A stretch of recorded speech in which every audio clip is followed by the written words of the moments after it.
Ministry of Transport addressed the news conference on the implementation of the new road safety law. The funds for this absolutely needed infrastructure for the people in Africa. But while EU provides the expensive investment, the governments are not protecting the roads, with the result of early destruction of this expensive investment.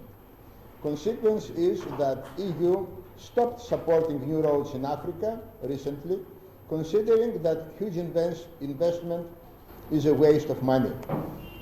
The midlife of a road is about 30 years, and by good protection and maintenance can last much longer.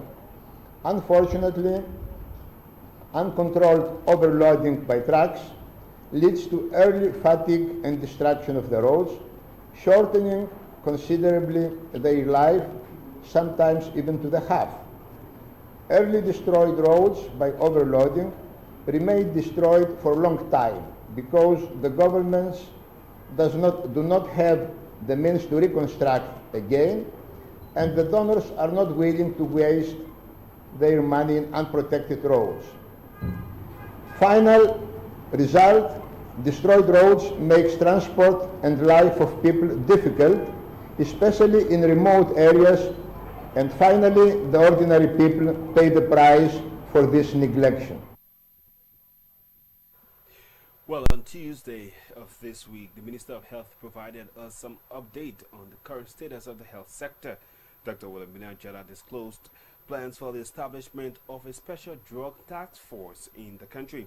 This task force is intended to ensure that essential drugs are monitored and equally distributed to health-related services across the country.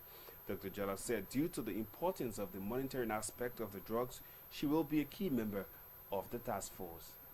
The drug supply or monetary amount is average. It's not that big. I'm not going to call the amount on the air, but it's not that big. And so, we have two types of drug supply. Surely. We have one that the partners supply, the HIV, the reproductive, the tuberculosis. Those drugs are one set of drugs. But the essential medicine that we need for the day-to-day uses in the clinic, that one is in short supply. So as we work with different companies to come in, and we are working with them to say, look, how much of this essential medicine can you give us, until we can pay you? Some kind of system for them to keep supplying. But we at base have to make sure we know what we need first. Because even if they put a lot of drugs in the system and it's not controlled in terms of making sure that it gets to the drug depot and from the depot to the community and in the right hands, then we will not make any difference. So, Health Minister Dr. Wilhelmina Jala. Well, the President of Liberia, Charles Coffey, says financial inclusion is critical to the survivability of journalists. He said there's a need for national government to provide a loan program for reliable members of the media to benefit in a move to help strengthen the sector. We've also been following the situation with the late Tyrone Brown at the court. The court is going through the process. Again, we call on the judicial branch of government, which has that judicial sovereignty, to make sure that the court that is responsible to speed up with this investigation, so we can have a concluding part, which is a logical conclusion as it relates to the perpetrators. That will serve as a deterrent. So we've been receiving maximum cooperation from the judiciary. The first thing that the perpetrators are now behind bars, and we are concerned about the adjudication process. We think we are making progress on that. I was in Lima to attend a forum on the economic of our country, the business climate of our country. And our position was very clear. We talk about financial inclusion. That means financial obligations, banking institutions, every individual of the country must have access to the financial process of our country. In the period, President of the Press Union of Liberia, Charles Coffey, is calling for more support to journalists in loan schemes. Well, President Weah on Wednesday dedicated a boat station in Buchanan, Grand Bassa County. The facility was constructed by the United States government and will be used by the Liberia Coast Guard. Speaking at the program, U.S. Ambassador Kristen Elder said the expansion of this Coast Guard boat station beyond the free port of Monrovia is quite significant. So we are committed to continuing the development of Liberia's Coast Guard so that you can better patrol and protect all of Liberia's territorial waters. But to accomplish that goal of continuing the reach, Liberia needs to expand beyond just the free port of Monrovia and Buchanan, eventually establishing a presence in Greenville and in Harper. However, to do this, we've got to keep the Liberia Coast Guard strong and growing, and it will require a sustained commitment on the part of government and the legislature in terms of budget to be able to maintain that progress as you go forward so it can be built upon in the extension to these other areas so that you cover the entire coast of the country. Madam Ambassador, I want to take this time to extend my heartfelt thanks and appreciation. U.S. Ambassador there speaking. Well, also, just about as he was about talking, the Defense Minister Daniel Ziankan expressed appreciation to the U.S. government for supporting the Liberian Coast Guard. Madam Ambassador, I want to take this time to extend my heartfelt thanks and appreciation to you for allowing us to enjoy this facility. More often than not, we pay a lot of attention to our land forces component of the defense sector. Our maritime domain remains a great target for us to look at. And it is a tactical priority for us. For now, we can go from Monrovia to Buchanan, and then we can increase our tactical and operational footprint from here to the port of Greenville. He is the Minister of National Defense, Daniel Ziankan. Well, for his part, the head of the Liberian Coast Guard, John Willie, promised that the Coast Guard will do all they can in line with its mandate to curtail illegal crimes on Liberian waters. As law enforcement mission that we carry on, as well as military responsibilities, to be able to curtail illegal crimes on the waters, we at Liberian Coast Guard mandated to carry on these duties, where we use the opportunity to interdict illegal fishing and other violators on the Liberian waters. In keeping with this, the Liberian Coast Guard has gone a long way with the help of the United States government in developing the Liberian Coast Guard from a lower strength to a higher strength, wherein there are a lot of constructions. Beginning from today, this new boathouse and previous one as the previous boathouse at boat station Freeport, LCG headquarters and living quarters, and also other contributions with respect. He is John Willie. He is the head of the Liberian Coast Guard. If you're just joining us, then you're at the right spot. You are watching the Week in Review here on LNTV. Today marks the debut edition of the Week in Review. This will bring you a catalog of major events that have happened throughout the course of the week. I'm Daniel Ankrah. And stay tuned after this break. We'll be right back.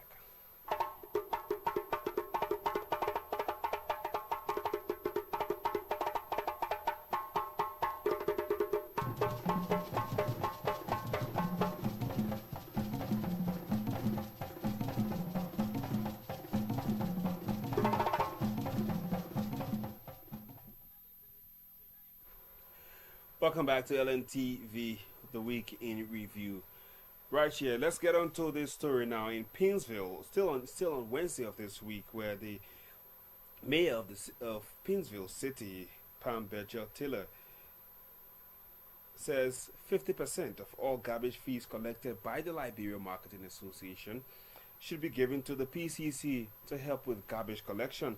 Pinsville City Mayor Pam Berger-Taylor made the proposal Wednesday when she visited the Gorbachev Market in Red Light. I see you had your newspaper last week that when you pay garbage fee to LMA can give us some of the money. The LMA people here, I want talking in front of everybody today. You hear I want to talk to everybody today. And you're paying to LMA every day. LMA does not. They don't bring no money to Peace Festival Corporation every day. To put it in the mayor here. To put it in anybody here. LMA not bring money to us on until 5 occasions now. To bring the fuel here, I got a receipt in my telephone.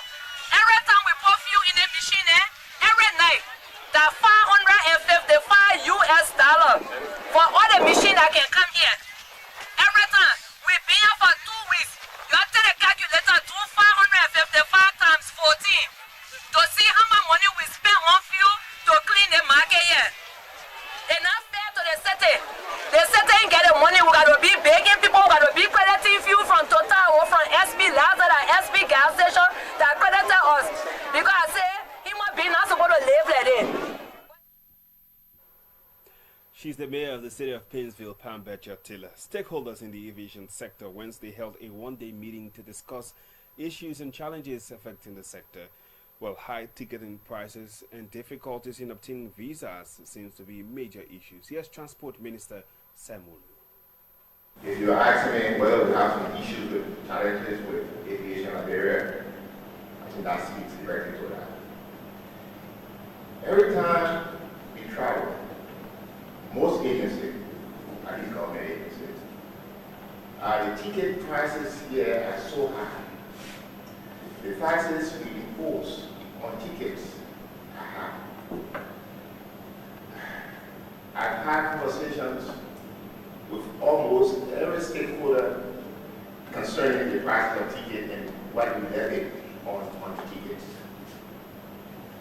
Some people deviate, or most people deviate, like my brother said, buy tickets online, or go away to Ankrah and other places and buy the tickets and travel from there. We have issues with obtaining visas in Liberia. There are people traveling to Schengen countries that must fly to Abidjan or Ghana to get the visa. So they will go to those countries. While there, if and when they get the visa, they buy tickets from there and then fly on to the final destinations. I grew up in a Nigeria where you have a lot of airlines. Then, Zambia Airways and many other airlines come to Nigeria. Now today, we can only boast a few. Transport Minister Sam Wuru. Well, also speaking, the head of the Liberia Civil Aviation Authority, Emmanuel Nukwe, said they're putting in place some stringent implementation measures to help address some issues affecting the sector. Civil Aviation Authority, in keeping with the Civil Aviation Act of 2006, is charged with the regulatory oversight of the entire aviation sector of Liberia. By this, LCA is to ensure the stringent implementation of ICAO standards and regulatory practices in terms of the execution of critical elements of safety oversight system and aviation security oversight system. There are 8 critical elements in safety and security respectively. Safety critical elements are 1. Primary aviation legislation, 2. Specific operating regulations, 3. State aviation system and safety oversight functions, 4. Technical qualification and training, 5. Technical guidance, tools, and the provision for safety critical information, 6. Licensing, certification of.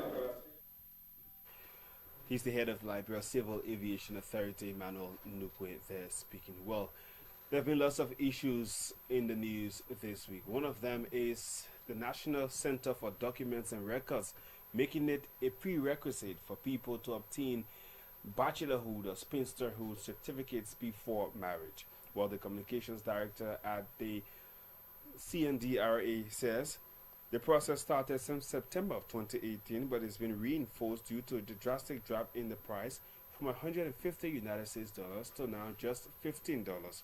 He said the new process will now serve as a prerequisite to obtaining marriage certificate or documents. A prerequisite, yes. That's the newest angle, but it started last year. And So people, before you get married, you obtain the single status certificate, the bachelorhood certificate, the spinster. The bachelorhood for men, the spinster for women. So now, people have been wondering, and the question has been coming over and over: why make it a prerequisite for getting married? It's very simple. It's something you yourself can attest to, if I would say. But there's this issue of people getting married, and they want to remarry. We're all going through divorce process, so they will run to the archives for marriage certificate. And under the law, if you marry and attempting to remarry or divorce, it's bigamy, and it's a crime. So what we notice that we will ask you what you're doing is wrong, and we'll call you to the Ministry of Justice for onward prosecution. It's not good for our society. It's something we need to discourage. So why not enforce that law instead of trying to make, getting your bachelorhood certificate? Because it's creating problem. Daniel, there are so many people, when you attend wedding ceremonies, there people can fight. People fight. Or I attended a wedding ceremony.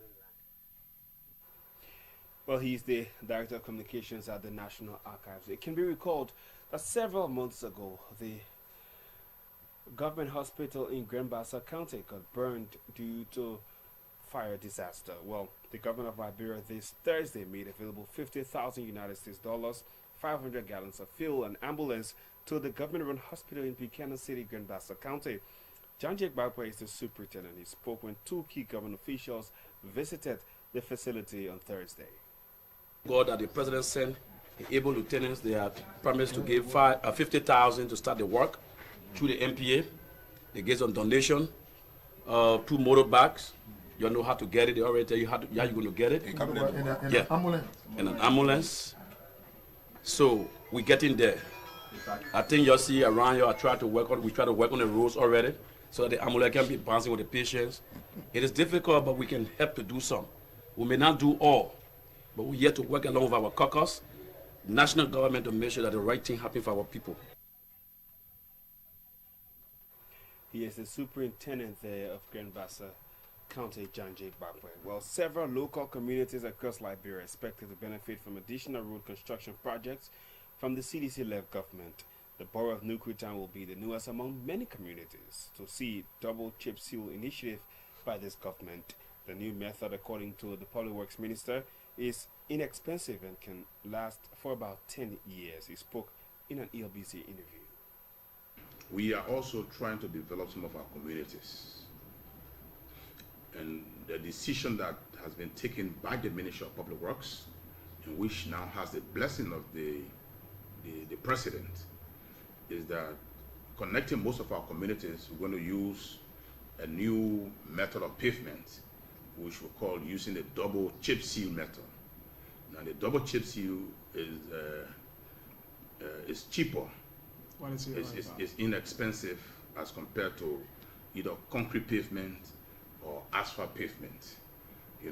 But the construction methodology is almost the same, except for the application of asphalt.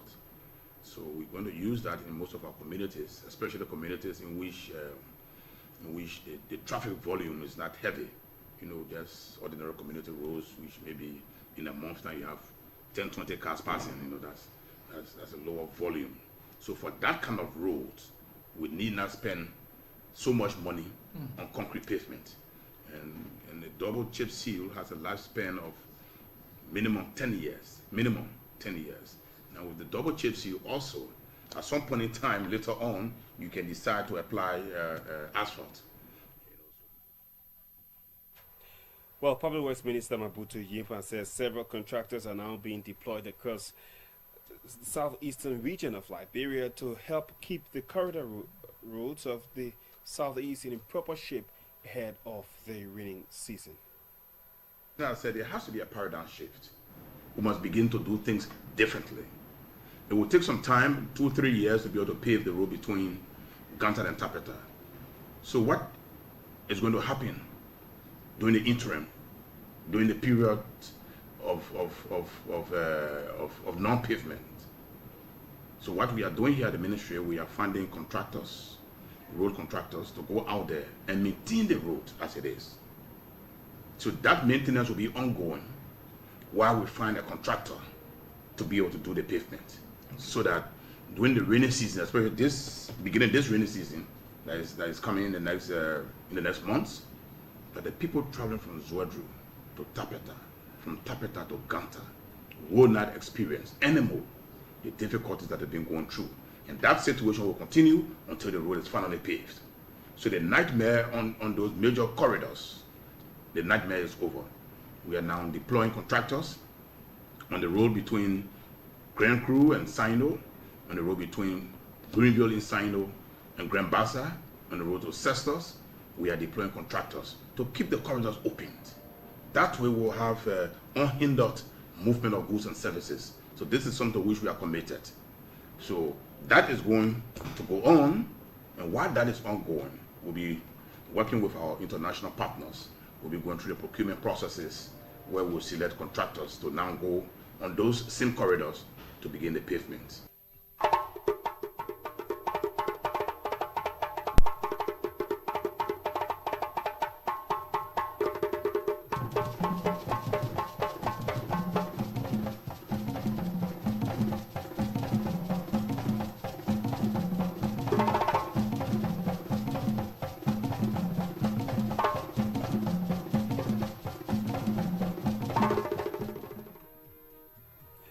Welcome back to LNTV. This is the Week in Review. If you're just joining us, I'm Daniel Ankrah anchoring. This program is debuting this evening, and of course, every Saturday at 7 p.m. you can join LNTV as we bring you a catalog of those major events that happened throughout the week that you missed. Let's return to our developments now. The Liberia Revenue Authority has arrested a Lebanese national known as Hassan Adibi for task evasion. Mr. Adibi was arrested on Monday of this week with a briefcase containing gold by customs officers at the Rabas International Airport while attempting to board Royal Air Morocco. Addressing a news conference Monday, LRA Deputy Commissioner Dekan T. King Saki said taxes evaded under the scheme is estimated at $200,000 monthly. Commissioner Saki said preliminary documents retrieved thus far indicate that the suspect was transporting the gold on behalf of Gold Business Center. She said Hassan Adibi processed the customs declaration at the Ministry of Mines and Energy for 97.94 ounces of gold and made a 3% royalty payment into the General Revenue account. Still in other news, the Liberian Senate this week concurred with the House of Representatives on the passage of the Abdullah Kamara Act of Press Freedom. The decision followed recommendations from the Senate Committee on Information, Broadcast, Culture Affairs and Tourism. Following the passage of the act by the lower house in July last year, Thursday's concurrence by the Senate now totally decriminalizes free speech.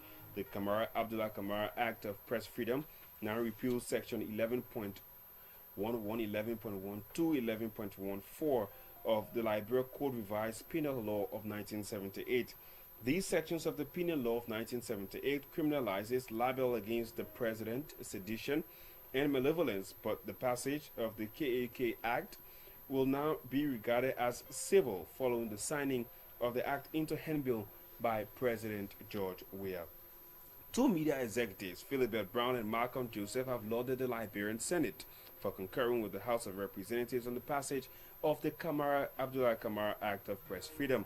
They said the action by Liberian lawmakers and the President Weah is overly commendable, especially with the recognition of their former president Abdullah Kamara.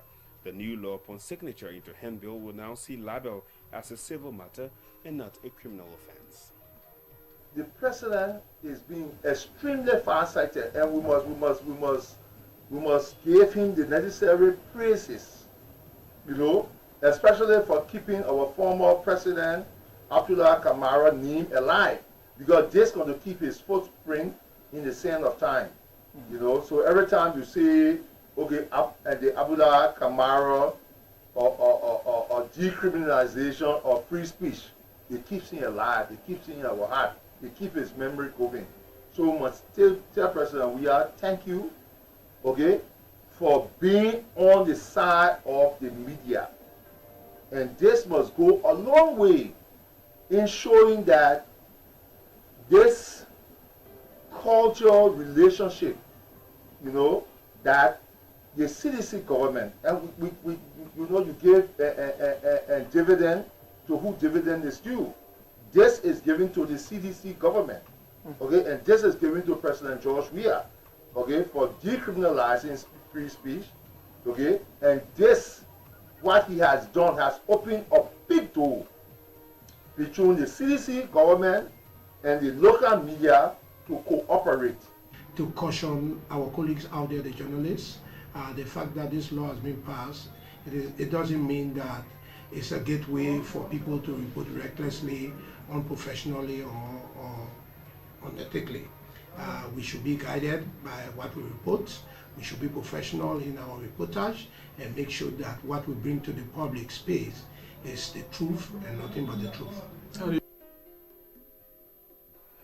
Well, some Liberian journalists, they're providing their thoughts on the passage of the Abdullahi Kamara Act of Press Freedom by the Liberian Senate, concurring with the House of Representatives.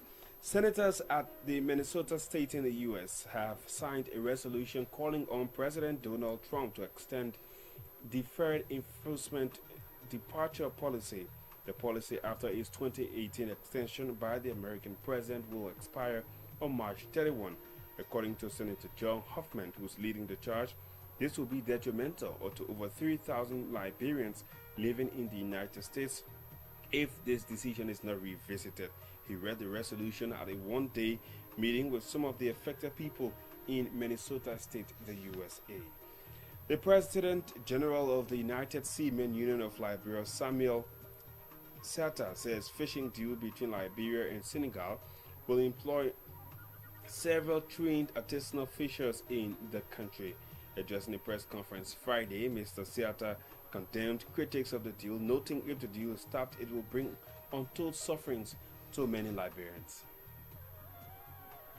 Also, for his part, the Co-Management Association President Yanti Slay maintained that the deal will generate funds to cater to artisanal fishers. Well, let's take a short break. When we come back, we will shortly be wrapping up tonight's edition of the Week in Review.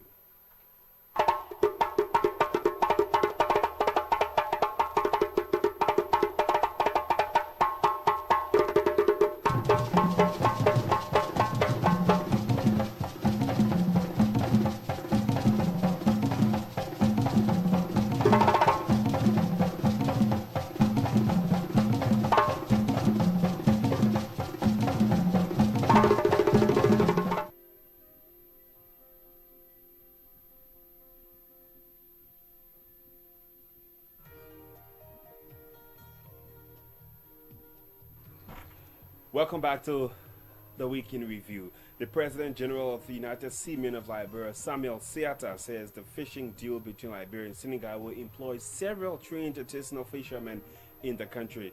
Addressing a press conference Friday, Mr. Seata condemned critics of the deal, noting if the deal is stopped, it will bring untold sufferings to lots of seamen. Into this month, or early this year, January, we noticed that there is an agreement signed by the Liberian government with the Senegalese government, which brought joy to us in the fishing industry.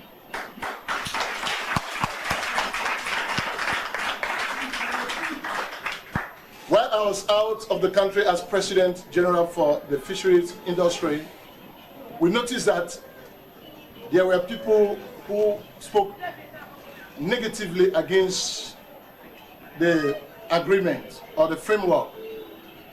But we understood that many people don't have the knowledge of what is unfolding. So we deemed it necessary to call upon this press release so that we can lay out some facts that will show that this agreement will be in the benefit of the Liberian masses. Not only we as fishermen, but the entire nation. To be very frank, we welcome this agreement whole dearly and solely. And we know that anything that stops this agreement, that means the fishermen are going to suffer again for the next 12 years. We have suffered a lot. We have waited a lot. Just imagine, those who are trained by Mesurado, all of them are old today. We need to produce industrial fishermen. We need to produce people that after we shall have left, they'll be able to take over. Well, for his part, the Co-Management Association President Yanti Slay maintained that this deal will generate funds for the country to be able to cater to artisanal fishermen. That is being talked about around town. It's a fine document for the Liberian people. Because if you read the deal, even exports, the deal is saying every catch that these vessels are going to bring will be landed in Liberia. And even if they will do export, because they have to sell some to their country, the export will be done in Liberia, and they are going to pay export fee. So that money coming to the country. That money coming to the country. And so when the money is being generated by the fishery division, this money will be used on the fishermen, and the life of the fishermen will be improved. And two, the fish will be sold by our local fishmonger. Our mommy will sell this fish. The Senegalese are not coming with their women to sell fish for them. As our brothers are doing, they have their women selling. So my brothers, we want you to help us to dispel this notion that the government has brought people to deplete our waters. The 6 nautical miles is being reserved for the artisanal fisheries. And we as the CMA, we are the watchdog. We are there watching to protect this area so that...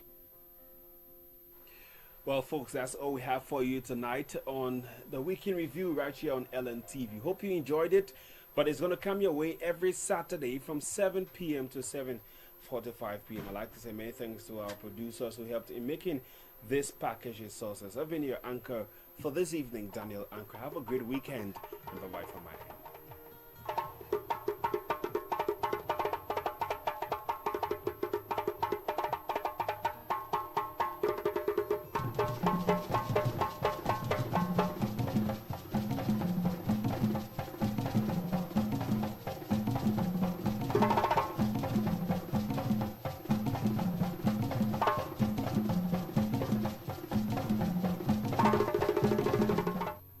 2019 is a year of lots of goodies. LNTV presents the Week in Review, a 45-minute news program that features all of the happenings of the week.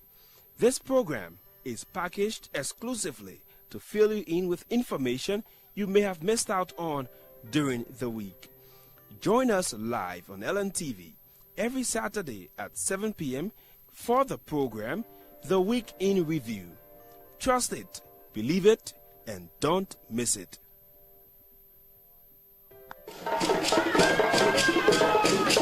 As a means of bringing the news closer to you, LNTV presents LNTV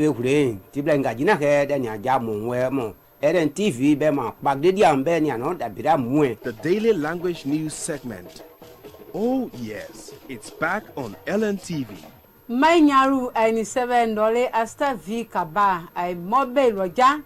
Krebo echema kan community krago Sylvester Chiro sending on bo modi mo boja Friday any gwe then mo LNTV mereni oneche edire noa emo kana ya dekodo no ni radio agoro edieja ra LNTV jire on modi mo boja Friday kisiala ose ke ene stamani na be mabelo asaboti achuwale. Catch your favorite language newscaster Monday to Friday at 12:05